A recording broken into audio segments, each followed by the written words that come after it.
negeri ini punya begitu banyak peluang.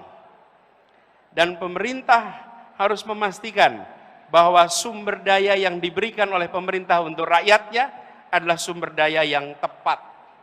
Kita menghadapi tantangan lingkungan hidup. Itu menjadi kenyataan bagi kita. Solusi menghadapi masalah lingkungan hidup, apalagi soal polusi udara, bukanlah terletak di dalam subsidi untuk mobil listrik. Yang pemilik mobil listriknya adalah mereka-mereka yang tidak membutuhkan subsidi. Betul? Kalau kita hitung, apalagi ini contoh, ketika sampai pada mobil listrik, emisi karbon mobil listrik per kapita per kilometer sesungguhnya lebih tinggi daripada emisi karbon bis berbahan bakar minyak. Emisi per kilometer per kapita untuk mobil listrik dibandingkan dengan bis berbasis BBM. Kenapa itu bisa terjadi? Karena bis memuat orang banyak, sementara mobil memuat orang sedikit.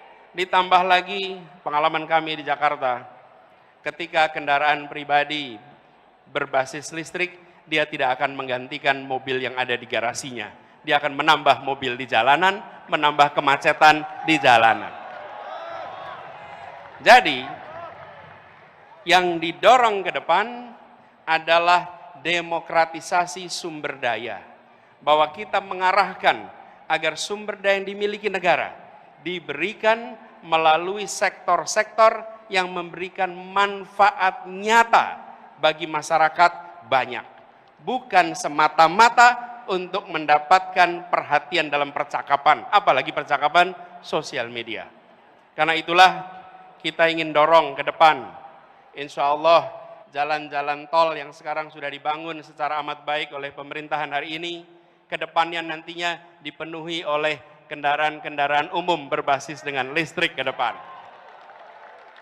Kendaraan-kendaraan logistik berbasis listrik. Bukan pribadi, tapi kendaraan umum. Dan kita tahu, begitu bicara kendaraan logistik, kendaraan umum, pengangkut massal, maka dia bukan hanya memindahkan badan, bukan hanya memindahkan barang, dia sebetulnya adalah alat untuk membangun perasaan kesetaraan, alat membangun perasaan persatuan. Jadi ke depan ini adalah contoh bagaimana kebijakan disusun berdasarkan gagasan. Bukan sekedar kebijakan tanpa narasi, tanpa gagasan. Urutannya harus jelas.